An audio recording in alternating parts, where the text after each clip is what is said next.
Really appreciate it. Joining me now for more on this is CNN chief political correspondent, co-host of CNN's State of the Union, Dana Bash, and also with us, former federal prosecutor Shan Wu. It's good to see you guys. Dana, what should people make of this first move from the now very powerful Republican chairman of House Oversight? It's very predictable.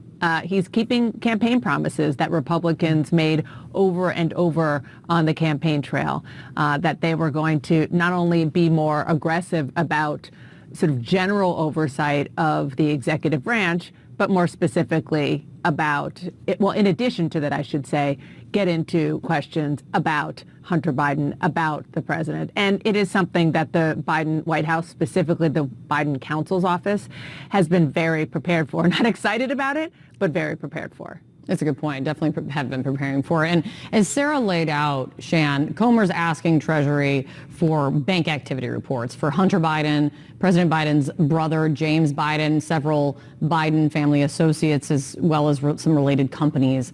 What could they get from that? What does this investigation look like, do you think? They're going to have a very hard time getting anything. As Dana said, they're well prepared for this on the legal side, and there's enormous lessons to be learned from the last years of just how hard it can be for Congress to get information. Ideally, if they were looking to find evidence of wrongdoing, they might find some suspicious activity reports, and then they could say, well, there was money that moved from point A to point B. Maybe there are foreign bank accounts.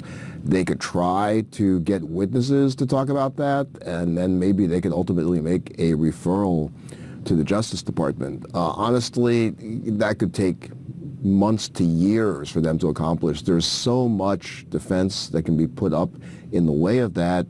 Everything from is the legitimate legislative purpose to questions of executive privilege, privacy, and as I pointed out in the opinion piece just this morning, at the end of the day, Democrat lawyers should have learned that there is no real downside to simple defiance. Let them try and stumble forward with the contempt proceeding.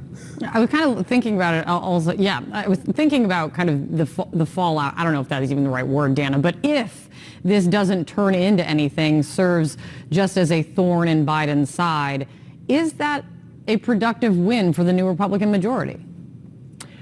And when you say that, you're talking about all of the oversight, or specifically the question about the documents found? On this investigation, if you will, because it's like there is so much more to it with the classified documents as well. You could almost wrap it all into the same thing, right? You could. No, that's a really good point.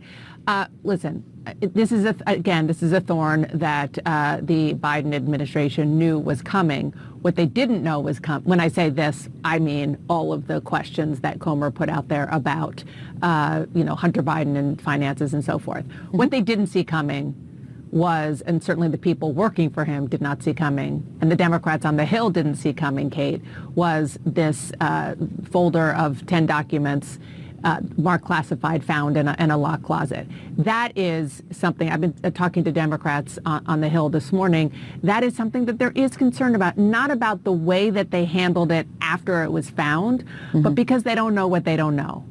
And it is very unknown, sort of the chain of custody, how it got there, why it got there. The presumption, given what President Biden said yesterday about the fact that he's handled classified documents for 4 or 5 decades and he knows how to do it, is that it was innocent. But they just don't know, and they're definitely critical because it should not happen. And so that is definitely an unforced error from the perspective of Democrats who have been trying to defend and explain President Biden. Yeah, it's good to see you guys. Thank you. Really appreciate it.